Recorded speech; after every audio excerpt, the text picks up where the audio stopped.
The episode opens with Rain Ames being directed by the principal via letter to check the basement. He reveals the secret door and proceeds down. Meanwhile, Milo the fourth Fawn leaves Love to take care of Barrett and Finn. Since they are single-liners, she introduces herself before asking the two lads if they like her. This completely takes them by surprise as they stare at her with confusion. She doubles down on her question, but Barrett informs her that they barely know her. So how can they have such feelings for her? She then asks them if they think she's cute, so the redhead just concludes that she's the super manipulative type. Normal people would find that character trait to be repulsive, but he finds it attractive. However, he has his sights on Lemon, so he politely informs her that he's not interested. Hearing that he's in love with someone else gets her irate, so she attacks him with a wind spill. The lads conclude that she is emotionally unstable, and Barrett barely manages to defend the assault with an explosion spell. Barrett takes some damage as Love is a double-liner, so she has immense raw magic power.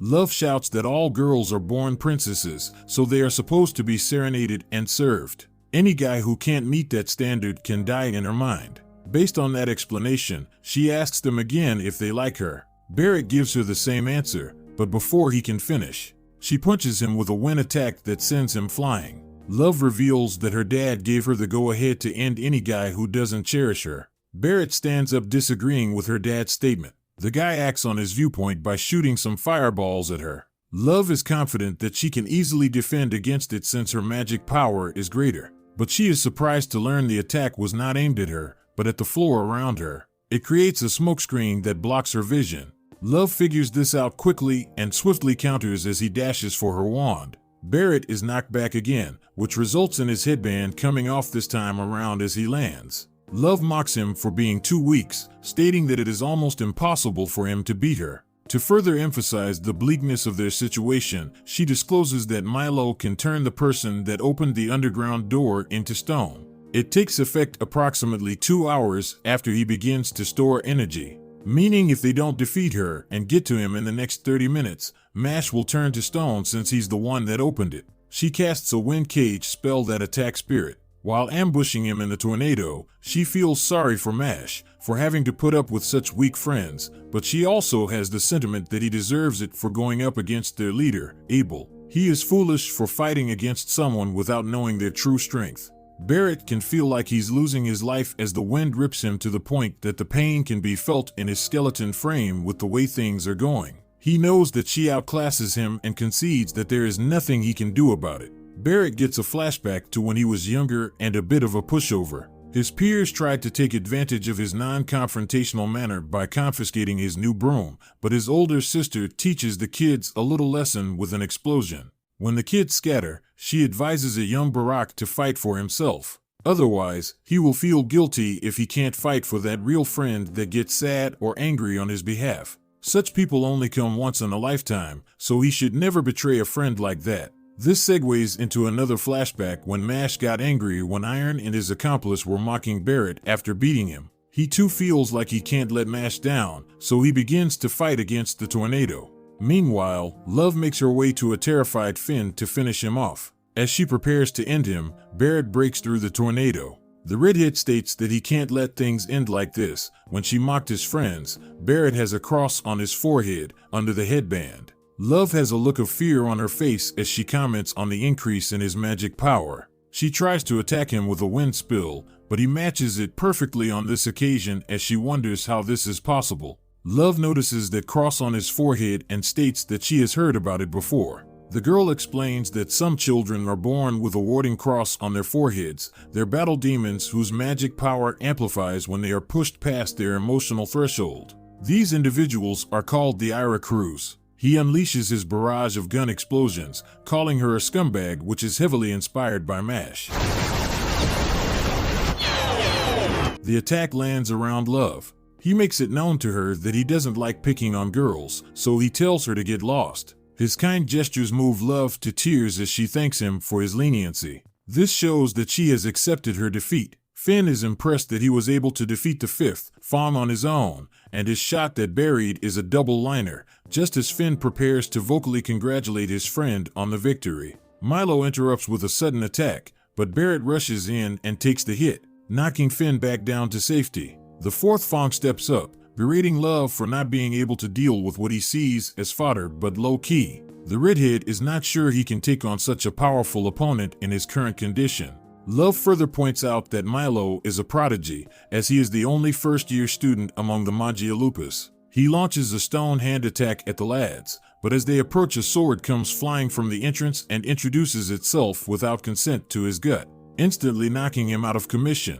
Milo can't believe that his magic was broken so quickly. He looks up to see who launched such an attack, and he wonders why such a person is in the basement. Milo reveals that Rain is a divine visionary. Barrett is also shocked to see their dorm's ace in their presence. Milo is intimidated that such a high-level mage has entered the fray. He tries to rationalize it, pointing out that Rain is still a student just like him.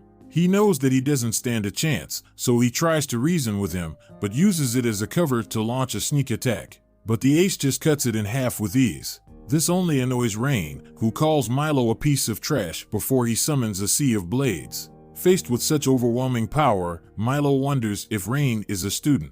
The newcomer rains out a hail of swords on him. Barrett watches in awe as he gets to witness just a glimpse of what a visionary is magically capable of after seeing that.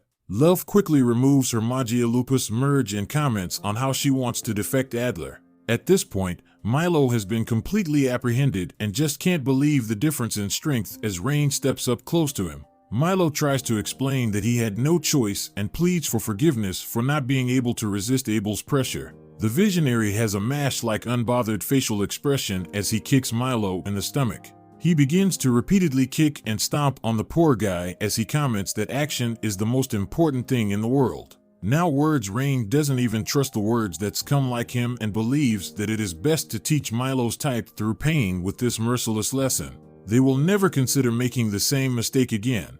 Barrett watches the one-sided beat down and is just happy that he's on their side. The visionary stops for a moment and asks his juniors to get out of the basement. He will get the details out of Milo. They don't argue with the order and just leave as instructed. Finn reveals that Rain is his older brother to Barrett's shock. Everyone leaves, and so does the visionary. It seems like a character called Innocent Zero has his pawns at the school. He is certain that they are concealing their powers to hide. His thoughts are interrupted when he notices Mash approaching from behind with immense pressure around him. But you can't sense any magic coming from the cream puff eater. He suspects the Mash is one of Innocent Zero's men, so he stops to confront the magic list student. The visionary removes his wand as he notifies him that he will make the investigation quick. At this point, Mash is confused as to what is going on after Rain whips out a creature that measures one's true magic power. Rain intends to use this to determine Mash's legit level, which will make clear if he's a student or an imposter.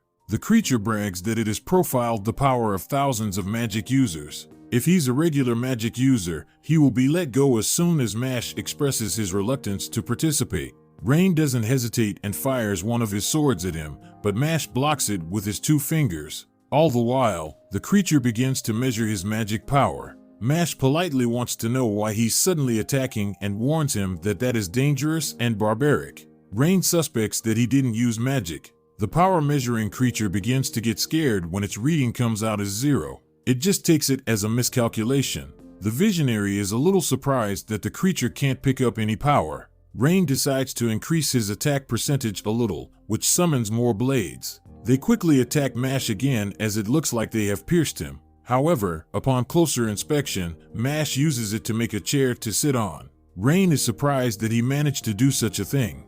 The creature does a second scan and it still comes out as 0. This confuses the creature to the point where it freezes, but the 0 number just proves to the visionary that Mash isn't using magic. It means that he is not one of Innocent Zero's men, but Rain wants to test him one more time. He increases his spell to 10% and fires at Mash. The spider watches on, commenting that Mash is finished, because the visionary doesn't use this level against students. The monster is surprised to see Mash holding one of the swords and using it for practice swings. As the blades jet towards him, the spider sweats in shock as Mash bunts all of Rain attacks and comments on how dangerous that was. The visionary scoffs at what he has just witnessed before asking Mash for his name. When he gives his full name, he recalls the principal informing him of a new student and explains his unique situation. The old-timer complimented the strong heart of this freshman and pleads for Rain to look after him.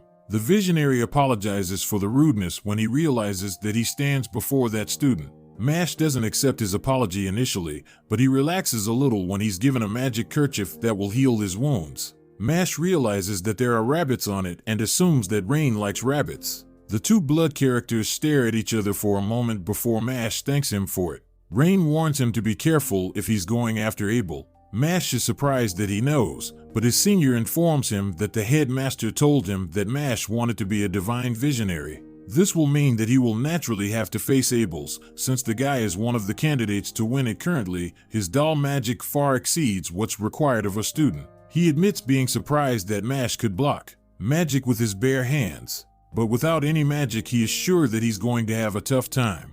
Mash tries to lie that he can use magic. Rain knows he's capping, so he just continues to explain that Abel holds the most coins in the school, so defeating him will increase Mash's chance of becoming this year's divine visionary. Since their world has so many issues, Rain wants strong allies who can stand on their own. He tells Mash to achieve his goal, even if it kills him.